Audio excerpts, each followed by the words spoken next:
Hi, everybody. Welcome to the ASIS Executive Director column for Inside ASIS Home Edition, COVID-19 Response Edition.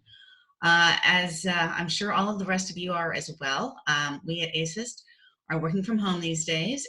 In the state of Virginia, we've been told we will be doing that until at least June 10th. So we are figuring out ways now to operate remotely. Hopefully you have not noticed any interruption in your member service. Please let us know if you do. All of the ASIS staff are working all day long. They're on email. Our phones ring on our computers. So hopefully you won't experience any interruption of member service. But if you do, please let me know. A few other things that we are doing in response to the current situation that I wanted to let you know about, if you don't already know, is first, we are extending dues renewals for anybody who finds it challenging to renew their dues due to the current situation. I sent out an email yesterday to anybody who had dues that were due in the last 3 months, saying that we are happy to extend that deadline for anyone that asks. So please feel free to let us know if you're having a tough time getting your dues renewed right now. That is completely understandable, and we are happy to work with you to extend those deadlines as much as you might need. So please don't hesitate to let us know. Just email either me directly at lmiddleton@asis.org, or you can email membership@asis.org and ask for that extension. We're happy to do that for you. Another thing we're doing here is trying to put together some educational and discussion content around the situation. This is in response in part to the recent JSIST article on the global health crisis also being an information crisis. And so we hosted a webinar on, Monday, the 30th of March, talking about the article and thinking about new research opportunities around that. And that was very well received. And so we're going to do another webinar on April 6th. By the time you all see this, that will have passed. But really trying to put together a more substantive research agenda around the role of information in a global health crisis. So hopefully those of you that were able to participate in that found them of value. If you still want to be a part of this discussion, there is a new group on iConnect called Information and Global Health. And anybody that's a member of ASIS can go on iConnect and join that group and be a part of the conversation around this topic. So I strongly encourage you to take advantage of that opportunity if you are interested in getting more involved in that subject. An update on the Asia Pacific chapter meeting. We have decided to do that as a fully virtual meeting now. So that will be taking place, we think, in December. Tentative dates, the 12th and 13th of December. It will be offered via Zoom, and we will be proceeding with the normal call for proposals on that with a deadline, we think, probably around the end of July. Those dates will firm up in the next couple of weeks. So please consider submitting a proposal for that. You do not have to be located in the Asia Pacific region in order to participate in that.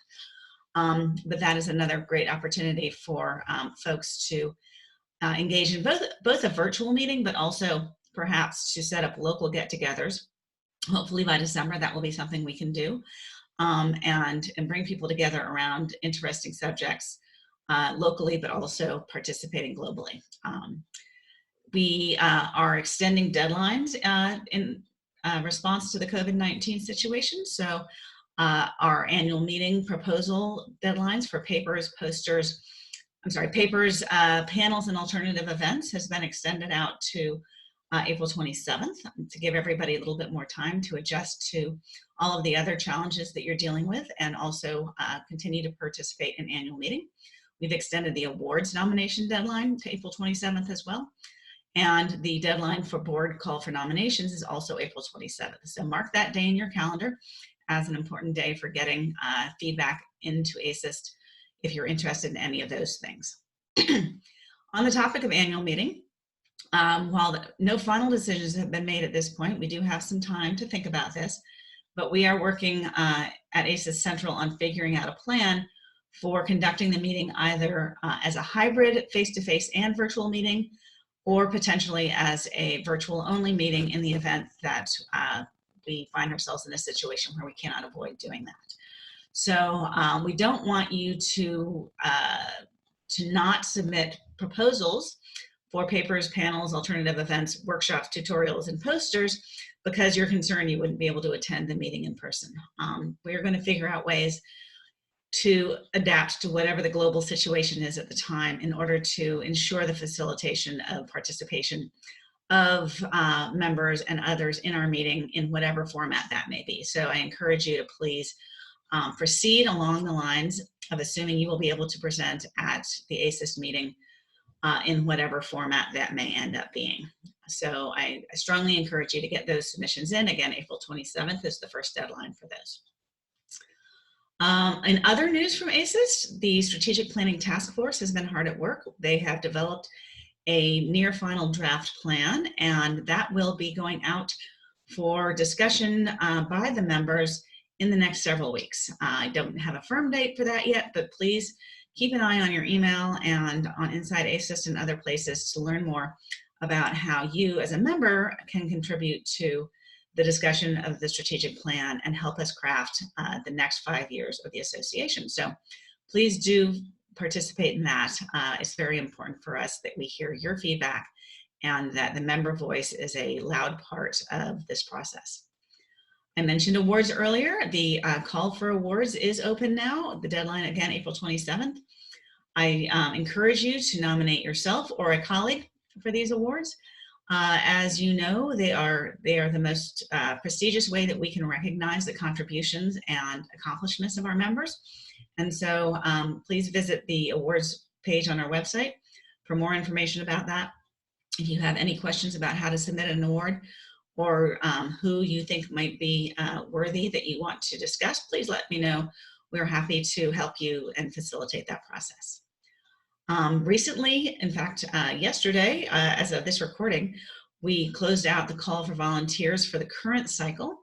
What that means for those of you that volunteered is that in the next few days, we will be making committee appointments and inviting people to serve on committees. If you're not invited to serve on a committee, but you indicated that you are interested in serving on a SIG or chapter, your name will be forwarded to those leaders in the SIGs and chapters.